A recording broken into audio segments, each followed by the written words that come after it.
আবাস যোজনা প্রকল্পকে ঘিরে অত্যন্ত সুখবর এবং খুশির খবর চলে এসেছে। আবাস যোজনা প্রকল্পের দ্বিতীয় দফার প্রথম কিস্তির 60,000 টাকা কিন্তু ইতিমধ্যে রাজ্যের মুখ্যমন্ত্রী মমতা বন্দ্যোপাধ্যায় হুগলি জেলার সিঙ্গুর থেকে সমস্ত যোগ্য উপভোক্তার ব্যাংকের অ্যাকাউন্টে ক্রেডিট হওয়ার উদ্দেশ্যে কিন্তু ট্রান্সফার করে দিয়েছে। আজকের এই ভিডিওতে আমরা বিস্তারিতভাবে প্রমাণ হিসেবে দেখে নেব যে বীরভূম জেলায় ইতিমধ্যে আবাস যোজনা প্রকল্পের দ্বিতীয় দফার প্রথম কিস্তির 60,000 টাকা সমস্ত উপভোক্তার ব্যাংকের অ্যাকাউন্টে একে একে ক্রেডিট হওয়া শুরু হয়ে গেছে। সেই বিষয়টা কিন্তু আমরা আজকের এই ভিডিওতে প্রমাণস্বরূপ দেখে নেব।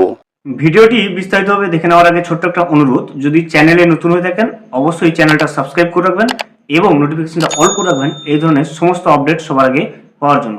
চলুন আজকের আপডেটটা আমরা বিস্তারিতভাবে দেখে নিই। বাংলার বাড়ি 53,000 প্রাপকের অ্যাকাউন্টে টাকা বঞ্চনা করে ক্ষমতা দখল করা যায় না কাজল। দেখুন, কেন্দ্রের বিজেপি সরকারের বঞ্চনা সত্ত্বেও বাংলার গরিব মানুষের মাটির বাড়ির পাকা বাড়িতে রূপান্তরিত করতে মুখ্যমন্ত্রী মমতা বন্দ্যোপাধ্যায় বাড়ি তৈরির টাকা দেওয়ার যে প্রতিশ্রুতি দিয়েছেন সেই প্রতিশ্রুতি অক্ষরে অক্ষরে পালন করেছেন। বৃহস্পতিবার সিঙ্গুরের সভা থেকে বাংলার উন্নয়নে একাধিক প্রকল্প উদ্বোধনের পাশাপাশি ফের একপ্রস্থ উন্নয়ন প্রকল্পের ঘোষণা করেন তিনি।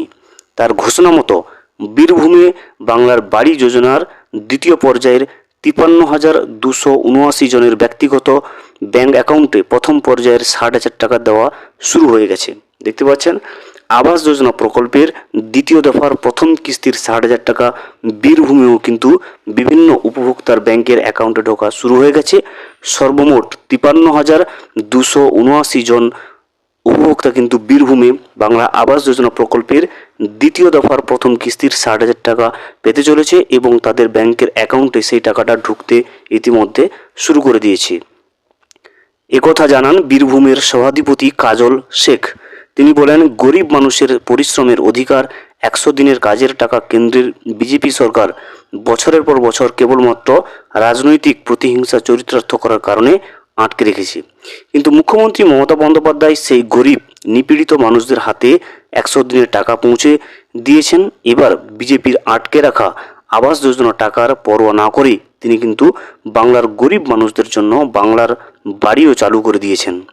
অভিযোগের সুরে কাজল বলেন, কেন্দ্রের বিজেপি সরকার যদি বিমাতৃসুলভ আচরণ না করতো তাহলে আজ বাংলার সমস্ত গরিব মানুষের বাড়ি পাকা হয়ে যেত।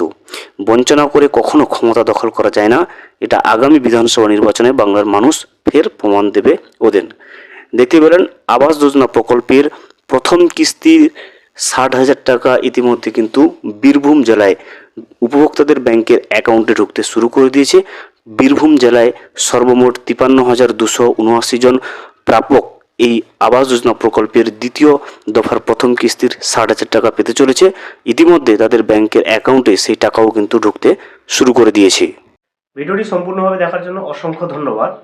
এখনও পর্যন্ত যদি চ্যানেলে নতুন হয়ে থাকেন এবং সাবস্ক্রাইব না করে থাকেন, অনুগ্রহ করে চ্যানেলটা সাবস্ক্রাইব করে পাশে থাকবেন।